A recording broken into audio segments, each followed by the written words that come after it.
സത്യം സത്യമാ.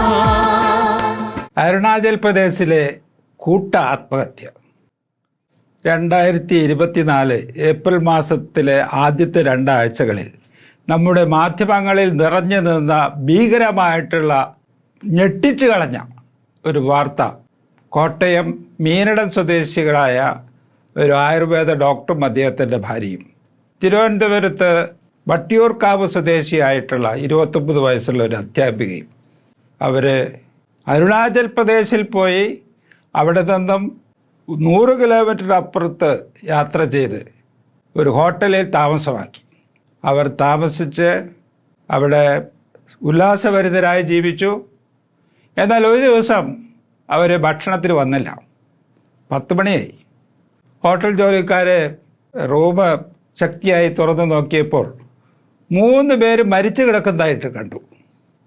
അവരുടെ ശരീരത്തിൽ വിവിധങ്ങളായിട്ടുള്ള മേഖലകളിൽ ഏരിയകളിൽ മുറിവുകളുണ്ടാക്കി അതിൽ നിന്ന് രക്തം വാർന്നാണ് അവർ മരിച്ചിരിക്കുന്നത്.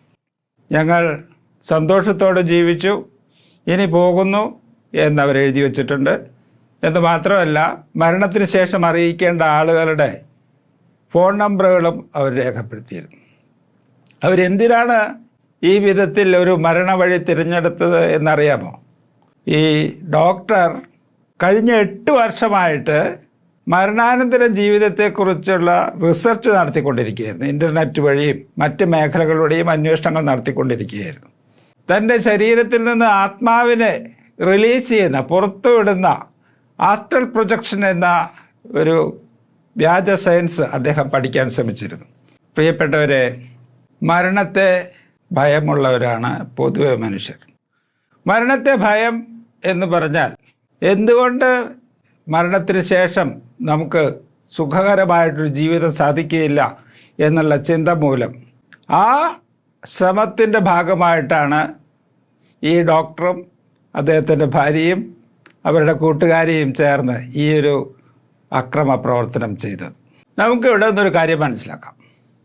ഉന്നത വിദ്യാഭ്യാസമോ അല്ലെങ്കിൽ സാമ്പത്തിക പ്രാപ്തികളോ സാമൂഹികമായിട്ടുള്ള അംഗീകാരമോ മനുഷ്യനെ തൃപ്തിപ്പെടുത്തുന്നില്ല.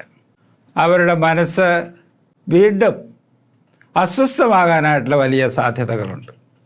സുപ്രസിദ്ധ ബ്രിട്ടീഷ് ദാർശനികരും ചരിത്രകാരനുമായിട്ടുള്ള ബെർട്രൻഡ് റസ്സൽ പറഞ്ഞ ഒരു പ്രസ്താവന ഇത്തരുണത്തിൽ പ്രസക്തമാണ്. Fear is the main source of superstition and fear is one of the sources of cruelty also. ഭയമാണ് മനുഷ്യനെ അന്ധവിശ്വാസങ്ങളിലേക്ക് നടത്തുന്നത്. അതുപോലെ തന്നെ ഭയം മനുഷ്യനെ അക്രമ പ്രവർത്തനങ്ങളിലേക്ക്, ക്രൂരതകളിലേക്ക് നടത്തുന്നു. ഈ സംഭവത്തിൽ ഈ 2 കാര്യങ്ങൾ നമുക്ക് കാണാനായിട്ട് സാധിക്കും. തനിക്ക് മരണത്തിന് ശേഷം സുഖകരമായിട്ടൊരു ജീവിതം ഉണ്ടാകണമെന്ന് ആഗ്രഹിച്ച ഈ പ്രിയപ്പെട്ടവർ അതിനുവേണ്ടി അടിസ്ഥാനങ്ങളില്ലാത്ത, തെളിവുകളില്ലാത്ത മോഹങ്ങളുടെ പശ്ചാത്തലത്തിൽ രൂപപ്പെടുത്തിയ അന്ധവിശ്വാസങ്ങളുടെ പുറകെ പോയി. എത്ര വിദ്യാഭ്യാസമുണ്ടായിട്ടും അവർ കാണിച്ച പങ്കത്തരം നമുക്ക് ഓർക്കുമ്പോൾ ഞെട്ടലുണ്ടാക്കും. അതുപോലെ തന്നെ മരണത്തെ ഉള്ള ഭയം മൂലം അവർ കാട്ടിയ ക്രൂരതയെ നമുക്ക് കാണാം. ഭാര്യയും ഭർത്താവും അവരുടെ സ്വാധീനത്തിൽ വന്ന 29 വയസ്സ് മാത്രം പ്രായമുള്ള ചെറുപ്പക്കാരിയും അധ്യാപികയായ വിദ്യാസമ്പന്നയായ ആ സ്ത്രീയും അടക്കം മരണത്തിലേക്ക് എത്തുന്ന വിധത്തിലുള്ള ക്രൂരതകളിലേക്ക് അവരെത്തിപ്പോയത് എത്രയോ സങ്കടകരമാണ്. ഈ സന്ദേശം കേൾക്കുന്ന പ്രിയപ്പെട്ടവരോട് ഞാൻ ചോദിക്കട്ടെ, നിങ്ങൾക്കും ഭയമില്ലേ? അല്ല, നമ്മളൊക്കെയും ഒരു തരത്തിൽ അല്ലെങ്കിൽ മറ്റൊരു തരത്തിൽ മരണത്തെ ഭയപ്പെടുന്നവരല്ലേ? ക്ലിനിക്കിൽ കഴിഞ്ഞ ദിവസം ഒരു മധ്യവയസ്കായ സ്ത്രീ കാണാൻ വന്നു. വയറിൻ്റെ വലതുഭാഗത്ത് ഇടയ്ക്കിടയ്ക്കൊരു വേദനയുണ്ട്. അതാണ് കാണാൻ വരാനുള്ള കാരണം. പല പരിശോധനകളും നടത്തിയിട്ടുണ്ട്, അതിലൊന്നും ഒരു പ്രശ്നവും കണ്ടില്ല. അപ്പോൾ ഞാൻ പറഞ്ഞു, നമുക്കൊരു അൾട്രാസൗണ്ട് സ്കാൻ കൂടി ചെയ്ത് നോക്കാം. സ്കാൻ ചെയ്തു, അതിനകത്തും യാതൊരു പ്രശ്നവുമില്ല. അപ്പോൾ ഞാൻ ചോദിച്ചു, എന്താണ് ഇങ്ങനെ സംശയിക്കാൻ കാരണം? ക്യാൻസർ ആണെന്നുള്ള പേടിയുണ്ടോ എന്ന് ചോദിച്ചു. അതേ ഡോക്ടറെ, എനിക്ക് പേടിയാണ്. എൻ്റെ വയറ്റിനകത്ത് ക്യാൻസർ ഉണ്ടോ എന്നുള്ള പേടി കാരണം കഴിഞ്ഞ കുറച്ച് ദിവസങ്ങളായിട്ട് എനിക്ക് ശരിക്കും ഉറക്കം തന്നെ വരുന്നില്ല എന്ന് പറഞ്ഞു. പ്രിയപ്പെട്ടവരെ, മനുഷ്യർ ആരും മരിക്കാൻ ഒരുക്കമുള്ളവരല്ല, സമ്മതമുള്ളവരല്ല. മരണത്തെ ഭയമാണ്. മരണത്തെ ഭയപ്പെടാനായിട്ടുള്ള രണ്ട് പ്രധാന കാരണങ്ങൾ നമുക്ക് ചിന്തിക്കാം. ഒന്ന്, മരണത്തോടുകൂടി ഈ ഭൂമിയിൽ സുഖാനുഭവങ്ങൾ തീരുമല്ലോ എന്നുള്ള സങ്കടമാണ്. കൊതി തീരും വരെ ഇവിടെ ജീവിച്ച് മരിച്ചവരുണ്ടോ എന്ന് വയലാർ മനോഹരമായി പാടിയ കവിത നമുക്കറിയാം. ഇവിടുത്തെ സുഖങ്ങൾ അനുഭവിച്ച് തൃപ്തി വന്നിട്ടില്ല, ഇനിയും അനുഭവിക്കണം എന്നുള്ള ചിന്തയാണ്. രണ്ടാമത്തെ കാരണം, മരണത്തിന് ശേഷം എന്ത് സംഭവിക്കും എന്നുള്ളതിനെ സംബന്ധിച്ചുള്ള അനിശ്ചിതത്വമാണ്. മരിച്ചാൽ പിന്നെ എല്ലാം തീരും എന്ന് പൊതുവെ ആരും അംഗീകരിക്കുന്നില്ല. മരണത്തിന് ശേഷം ഒരു ജീവിതമുണ്ടെന്ന് തന്നെയാണ് മനുഷ്യരുടെ വിചാരം. എന്നാൽ അവിടെ എന്തായിരിക്കും, സുഖമായിരിക്കുമോ ദുഃഖമായിരിക്കുമോ അറിഞ്ഞുകൂടാ. ഇവിടെ ഒരു പ്രധാനപ്പെട്ട ചോദ്യമുണ്ട്. ഈ ഭയങ്ങൾക്ക് പരിഹാരമായിട്ട് മരണത്തിനപ്പുറത്തു നിന്ന് മടങ്ങി വന്ന ആരെങ്കിലും എന്തെങ്കിലും നമുക്ക് പറഞ്ഞു തരുവാനുണ്ടോ? മരണത്തിന് ശേഷം മടങ്ങി വന്നൊരു വ്യക്തിയുണ്ട് ചരിത്രത്തിൽ. മരണത്തെ തോൽപ്പിച്ച് ഉയർത്തെഴുന്നേറ്റ് വന്നൊരു വ്യക്തിയുണ്ട്. അദ്ദേഹം ഈ ഭൂമിയിൽ ജീവിച്ച് മരണത്തെക്കുറിച്ചും മരണാനന്തര ജീവിതത്തെക്കുറിച്ചും വ്യക്തമായി പ്രസ്താവനകൾ നടത്തിയെന്ന് മാത്രമല്ല, താൻ തന്നെയും മരണത്തെ തോൽപ്പിച്ച് ഉയർത്തെഴുന്നേറ്റ് വന്നു. അത് കർത്താവായ യേശുക്രിസ്തുവാണ്. ഈ യേശുക്രിസ്തു നൽകുന്ന സന്ദേശം, ഈ യേശുക്രിസ്തു നൽകുന്ന പ്രത്യാശ, അത് മരണഭയത്തിൽ നിന്ന് നമ്മെ മോചിപ്പിക്കാൻ മതിയായതാണ്. ബൈബിളിൽ നിന്ന് ഒരു പ്രസിദ്ധമായിട്ടുള്ള വാക്യം നമുക്ക് വായിക്കാം. എബ്രായ ലേഖനം 9-ാം അധ്യായത്തിൻ്റെ 27-28 വാക്യങ്ങൾ. ഒരിക്കൽ മരിക്കുകയും പിന്നെ ന്യായവിധിയും മനുഷ്യർക്ക് നിയമിച്ചിരിക്കയാൽ ക്രിസ്തുവും അങ്ങനെ തന്നെ അനേകരുടെ പാപങ്ങളെ ചുമപ്പാൻ ഒരിക്കൽ അർപ്പിക്കപ്പെട്ടു. തനിക്കായി കാത്തു നിൽക്കുന്നവരുടെ രക്ഷയ്ക്കായി അവൻ പാപം കൂടാതെ രണ്ടാമതും പ്രത്യക്ഷനാണ്. നമുക്ക് ഈ വാക്യത്തിൽ നിന്ന് 3 പ്രധാന ചിന്തകൾ ചിന്തിക്കാം. ഒന്ന്, ഒരിക്കൽ മരണം. നമുക്കെല്ലാവർക്കും ഉറപ്പുള്ള കാര്യമാണ് മരണമെന്നുള്ള കാര്യം. ഈ ലോകത്തിൽ മരണത്തെ തോൽപ്പിക്കാനായിട്ട് എത്ര ആധുനിക വളർച്ച പ്രാപിച്ച ശാസ്ത്ര ശാഖകൾക്കും സാധിച്ചിട്ടില്ല. അപ്പോൾ ഒരിക്കൽ മരിക്കും. മരണത്തിൻ്റെ ഏറ്റവും വലിയ ബുദ്ധിമുട്ട് എന്തെന്ന് വെച്ചാൽ, ഞാൻ എപ്പോൾ എവിടെ വെച്ച് എങ്ങനെ മരിക്കുമെന്നുള്ളതിനെക്കുറിച്ച് എനിക്ക് മുൻകൂട്ടി ഒരു വിവരവും കിട്ടുന്നില്ല. തീരെ പ്രതീക്ഷിക്കാത്ത സമയത്തും സ്ഥാനത്തും ആളുകൾ മരിച്ചതിൻ്റെ ചരിത്രങ്ങൾ നമ്മൾ വായിക്കുന്നുണ്ട്. അതുകൊണ്ട് തന്നെ മരണത്തിന് വേണ്ടി ഒരുങ്ങിയിരുന്ന് മരണത്തെ സ്വീകരിക്കാനായിട്ട് സാധാരണ മനുഷ്യർക്ക് സാധിക്കുന്നില്ല. മരണത്തിന് ശേഷം അടുത്ത പടി ന്യായവിധിയാണ്. ഒരിക്കൽ മരിക്കുകയും പിന്നെ ന്യായവിധിയും മനുഷ്യർക്ക് നിയമിച്ചിരിക്കുന്നു. പ്രിയപ്പെട്ടവർ, മരണത്തോടെ എല്ലാം തീരുന്നില്ല. തീർന്നിരുന്നെങ്കിൽ അത് ആഗ്രഹിക്കുന്ന അനേകരുണ്ട്. തീർന്നു പോകും എന്ന് തീരുമാനിച്ചു വെച്ചിട്ടുള്ള മനുഷ്യരുണ്ട്. പക്ഷേ മാറ്റമില്ലാത്ത ദൈവവചനത്തിൻ്റെ അർത്ഥശങ്കയ്ക്കിടയില്ലാത്ത പ്രഖ്യാപനമാണ് മനുഷ്യൻ മരിച്ചതിന് ശേഷം അവന് ന്യായവിധിയുണ്ട്. ഈ ന്യായവിധിയിൽ നിന്ന് രക്ഷപ്പെടാൻ ആർക്കും സാധിക്കുകയില്ല. ന്യായകർത്താവായിട്ടുള്ളൊരു ദൈവമുണ്ട്. ദൈവത്തിൻ്റെ സന്നിധിയിൽ നാം ജീവിതകാലത്ത് ചെയ്ത എല്ലാ കാര്യങ്ങളുടെയും കണക്ക് ബോധിപ്പിക്കേണ്ടി തന്നെ വരും. അതിനുശേഷമാണ് നമ്മുടെ മരണാനന്തര ജീവിതം സുഖകരമായിരിക്കുമോ ദുഃഖകരമായിരിക്കുമോ എന്നുള്ള വിഷയത്തെക്കുറിച്ചുള്ള തീരുമാനം വരാൻ പോകുന്നു. പ്രിയപ്പെട്ടവരെ, ദൈവത്തെ നിഷേധിക്കാനായിട്ട് ഇന്ന് പല മനുഷ്യരും, വലിയൊരു സമൂഹം തന്നെ പുറപ്പെട്ടിട്ടുണ്ട്. അതിൻ്റെ പുറകിലുള്ള കാര്യം ഈ ന്യായവിധി ഒഴിവാക്കാൻ വേണ്ടി, അല്ലെങ്കിൽ ഒരു ന്യായവിധി നടത്തുന്ന ഒരു ദൈവത്തെ ഭയപ്പെട്ട്, അല്ലെങ്കിൽ ഇങ്ങനെ ഒരു ദൈവമില്ല എന്ന് പറഞ്ഞാൽ ന്യായവിധിയിൽ നിന്ന് രക്ഷപ്പെടാം എന്നുള്ള മോഹത്താലാണ്. എന്നാൽ രക്ഷയില്ല. ദൈവത്തിൻ്റെ സന്നിധിയിൽ ഒരു ദിവസം കണക്ക് കൊടുക്കേണ്ടി തന്നെ വരും. എന്നാൽ നാം ആശ്വാസമായിട്ട് പിന്നീട് കാണുന്ന വാക്യത്തിൻ്റെ ഭാഗം നമുക്ക് വായിക്കാം. ക്രിസ്തുവും അങ്ങനെ തന്നെ അനേകരുടെ പാപങ്ങളെ ചുമപ്പാൻ ഒരിക്കൽ അർപ്പിക്കപ്പെട്ടു. ന്യായവിധിയിൽ നിന്ന് രക്ഷിക്കാനായിട്ട്, ന്യായവിധിക്ക് വിഷയമായിട്ടുള്ള പാപത്തിൽ നിന്ന് മനുഷ്യരെ രക്ഷിക്കാൻ വേണ്ടി, അവരുടെ പാപങ്ങളെ ചുമന്നൊഴിക്കാൻ വേണ്ടി ക്രിസ്തു ഒരിക്കൽ മാത്രം കാൽവരിയിലെ ക്രൂശിൽ യാഗമായത്. പ്രിയപ്പെട്ടവരെ, മനുഷ്യർക്കൊക്കെയും ന്യായവിധിയെക്കുറിച്ച് ഭയമുണ്ട്. അതുപോലെ തന്നെ പാപത്തെക്കുറിച്ച് ബോധ്യമുണ്ട്, തെറ്റുകളെക്കുറിച്ച് ബോധ്യമുണ്ട്. എങ്ങനെ ഇതിൽ നിന്നൊക്കെ പുറത്തു കടക്കാം, ഇതിൻ്റെ ബാധ്യതയിൽ നിന്ന് എങ്ങനെ ഒഴിവാകാം എന്നുള്ള ആശങ്കകളുണ്ട്. അതിനുവേണ്ടി സ്വന്തം ഭാവനയ്ക്കനുസരിച്ച് വിവിധങ്ങളായിട്ടുള്ള ദാനധർമ്മങ്ങളും ക്രിയകളും ചടങ്ങുകളും ഒക്കെ ചെയ്യുന്നവരാണ് മനുഷ്യർ. എന്നാൽ ഇതിൻ്റെയൊക്കെ പ്രത്യേകത എന്തെന്ന് വെച്ചാൽ ഇതുകൊണ്ടൊന്നും പൂർണ്ണ സമാധാനം, പൂർണ്ണമായിട്ടും തൻ്റെ പാപങ്ങൾക്ക് ശമനം വന്നു എന്നുള്ള ബോധ്യം മനുഷ്യർക്ക് വരുന്നില്ല. വീണ്ടും നിരാശയിലും ദുഃഖത്തിലും തന്നെയാണ് കഴിയുന്നത്. പ്രിയപ്പെട്ടവരെ, ആശ്വാസത്തിൻ്റെ വചനം ഞാൻ പറയട്ടെ. നമ്മുടെ പാപങ്ങൾക്ക് പരിഹാരം വരുത്താനായിട്ട് നമുക്ക് സാധിക്കുന്നില്ല എന്നതിൽ നിരാശപ്പെടേണ്ട.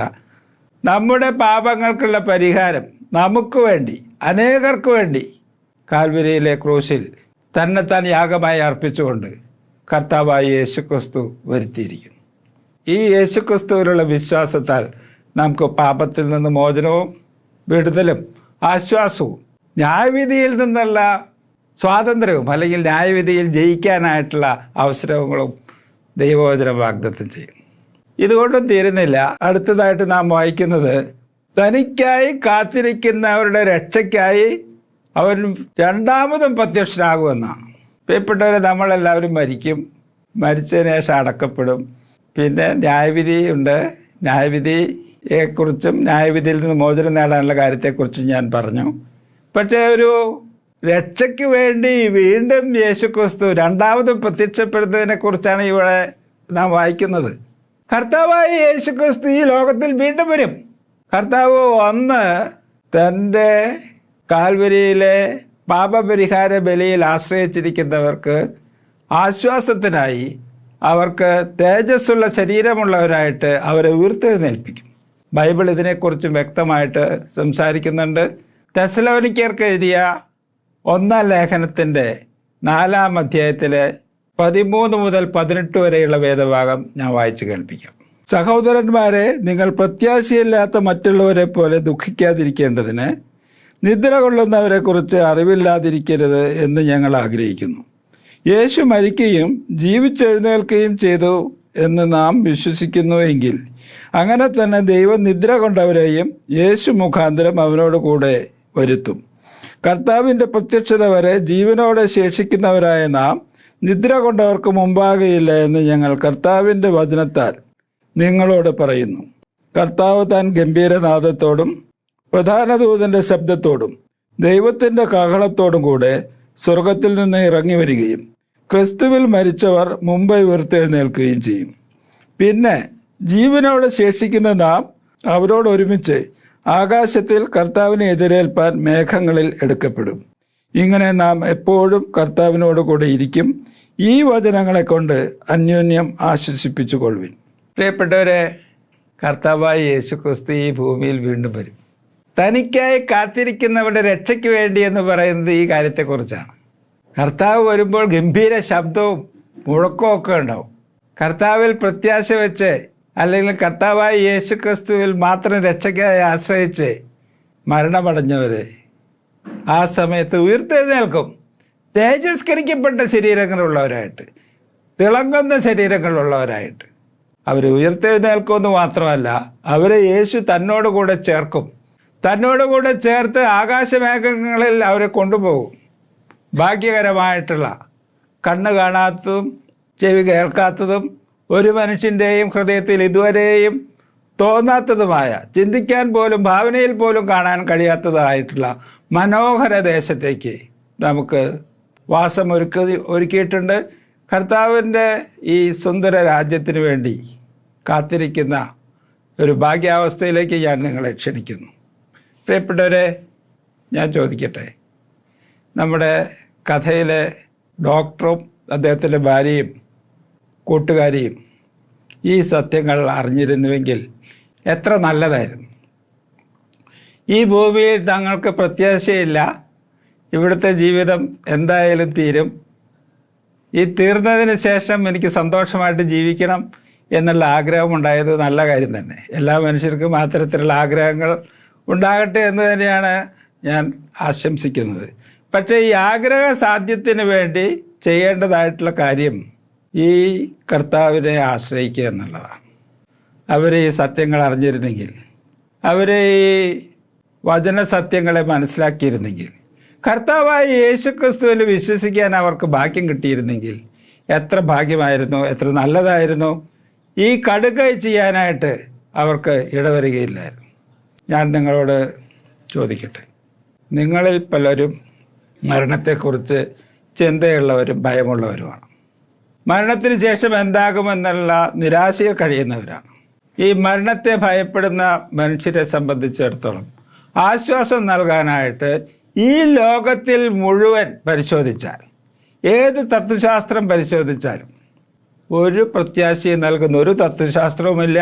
പ്രത്യാശ നൽകുന്ന ഒരു വ്യക്തി പോലും ഈ ലോകത്തിൽ വന്നിട്ടില്ല. നല്ല വിദ്യാസമ്പന്നരായിട്ടുള്ള ആളുകൾ തന്നെയും ഈ വിഷയത്തെക്കുറിച്ച് ഉത്തരമില്ലാത്തവരാണ്. അവർ പറയുന്ന തത്വശാസ്ത്രങ്ങൾ നിരാശയുടെയും അല്ലെങ്കിൽ അജ്ഞതയുടെയും ആയിട്ടുള്ള തത്വശാസ്ത്രങ്ങളാണ്. ഈ പശ്ചാത്തലത്തിൽ ഞാൻ നിങ്ങളോട് പറയട്ടെ, നിരാശപ്പെടേണ്ട. മനുഷ്യൻ പാപിയാണ്, മനുഷ്യന് ന്യായവിധിയുണ്ട്. നമ്മളെല്ലാവരും പാപികളാണ്. പാപം ചെയ്യാത്തതായി ഒരു മനുഷ്യൻ പോലുമില്ല. ദൈവത്തെ ധിക്കരിച്ചിട്ട്, ദൈവത്തിനെതിരെ പ്രവർത്തിച്ചിട്ട്, ദൈവത്തിൻ്റെ കോപത്തിന് പാത്രമായിട്ട് ജീവിക്കുന്ന മനുഷ്യരാണ് നമ്മൾ ഓരോരുത്തരും. ഇവിടെ പരിഹാരകനായി വന്ന, പാപമില്ലാത്തവനായി വന്ന് നമ്മുടെ പാപങ്ങൾക്ക് വേണ്ടി പകരയാഗമായി തീർന്ന കർത്താവായ യേശുക്രിസ്തു നമുക്ക് പ്രത്യാശ നൽകുന്നു. ഈ യേശുക്രിസ്തുവിൽ വിശ്വസിച്ച് പ്രത്യാശയുള്ളവരായി ജീവിക്കാൻ ഞാൻ നിങ്ങളെ ആഹ്വാനം ചെയ്യുന്നു. ഞാൻ പുനരുത്ഥാനവും ജീവനുമാകുന്നു. എന്നിൽ വിശ്വസിക്കുന്നവൻ മരിച്ചാലും ജീവിക്കും എന്ന് പറഞ്ഞത് കർത്താവായ യേശുക്രിസ്തുവാണ്. കർത്താവായ യേശുക്രിസ്തു ഉയർത്തെഴുന്നേറ്റ് വന്നതിന് ശേഷം 500-ലധികം സാക്ഷികൾക്ക് ഒരേ സമയത്ത് പ്രത്യക്ഷപ്പെട്ടതിനെക്കുറിച്ച് നാം ബൈബിളിൽ വായിക്കുന്നുണ്ട്. യേശുക്രിസ്തുവിൻ്റെ ഉയർത്തെഴുന്നേൽപ്പ് ഒരു ചരിത്ര സത്യമാണ്. ഈ ഉയർത്തെഴുന്നേറ്റ കർത്താവായ യേശുക്രിസ്തുവാണ് ഉയർപ്പിൻ്റെ പ്രത്യാശ മനുഷ്യർക്ക് നൽകുന്നത്. മരണത്തിന് ശേഷം സൗഭാഗ്യകരമായിട്ടുള്ള ജീവിതത്തിന് ആശ നൽകുന്നത് കർത്താവായ യേശുക്രിസ്തു മാത്രമാണ്. അരുണാചൽ പ്രദേശിൽ പോയി ആത്മഹത്യ ചെയ്ത് ആസ്ട്രൽ പ്രൊജക്ഷൻ വഴി അന്യഗ്രഹ വാസം സാധ്യമാക്കി തീർക്കും എന്ന് ആശിച്ച് വ്യാമോഹിച്ച് തങ്ങളുടെ ജീവിതം ഹോമിച്ച ആ പ്രിയപ്പെട്ടവരെ ഓർത്ത് എനിക്ക് സങ്കടമുണ്ട്. എന്നാൽ പ്രിയപ്പെട്ടവരെ, ബൈബിളിൽ പറഞ്ഞിരിക്കുന്ന സത്യസന്ദേശം, യേശുക്രിസ്തുവിനെ കുറിച്ചുള്ള സത്യസുവിശേഷം അംഗീകരിച്ച് പാപമോചനവും രക്ഷയും പ്രാപിച്ച് നിത്യപ്രത്യാശയിൽ, ഉയർത്തെഴുന്നേൽപ്പിൻ്റെ പ്രത്യാശയിൽ, സൗഭാഗ്യ ജീവിതത്തിൻ്റെ പ്രത്യാശയിൽ ജീവിക്കാൻ നിങ്ങളെ ക്ഷണിച്ചുകൊണ്ട് ഞാനെൻ്റെ വാക്കുകളെ ഉപസംഹരിക്കുന്നു. ദൈവം നിങ്ങളെ അനുഗ്രഹിക്കട്ടെ.